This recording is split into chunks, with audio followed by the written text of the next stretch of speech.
La ville de Criel et le hameau sont deux vallées qui sont soumis au ruissellement et donc les problèmes d'utilisation de produits phytosanitaires, que ce soit par la collectivité ou par les riverains, avaient un impact considérable sur les eaux de baignade, les eaux des rivières, la nappe phréatique. En 2010, la municipalité de Criel décide d'arrêter tous les traitements phytosanitaires dans la commune.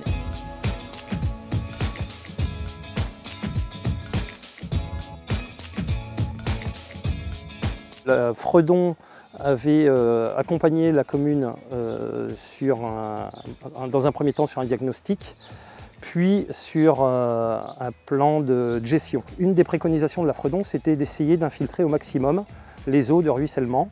Et donc on a pensé que l'enherbement était une solution. Criel-sur-Mer présente une particularité, 38 km de voirie, ce qui est énorme en entretien. Quand on dit 38 km de voirie, il faut bien s'imaginer qu'il y a un trottoir de chaque côté. On a réfléchi avec nos partenaires, que sont l'Agence de l'eau, la Fredon, sur la façon de mettre en œuvre cet enherbement de trottoir. Pour la plupart, ils n'avaient jamais reçu de revêtement minéral, enrobé, béton, enfin voilà, tout ce qu'on a l'habitude de voir.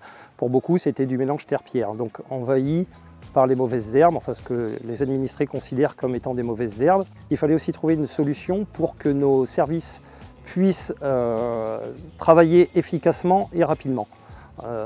Donc on s'est dit que l'enherbement permettait le passage d'une tondeuse dans un sens comme dans l'autre et le travail était fait, plutôt que de passer avec la débroussailleuse qui prend toujours plus de temps.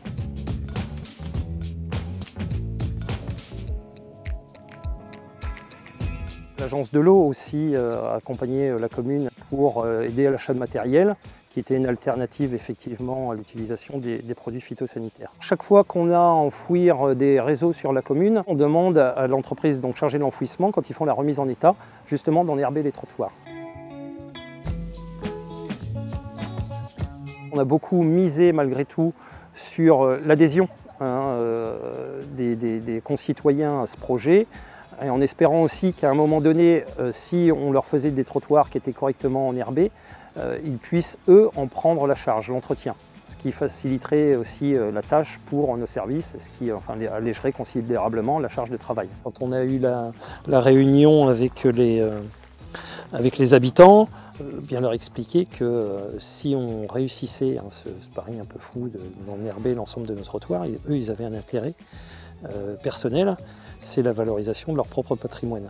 C'est un bilan positif, c'est tout un changement de façon de faire, de matériel. Il faut communiquer énormément et continuer à communiquer pour que les gens s'habituent à avoir une fleur ou une partie enherbée et de plus voir un caillou bien lisse et un trottoir bien lisse.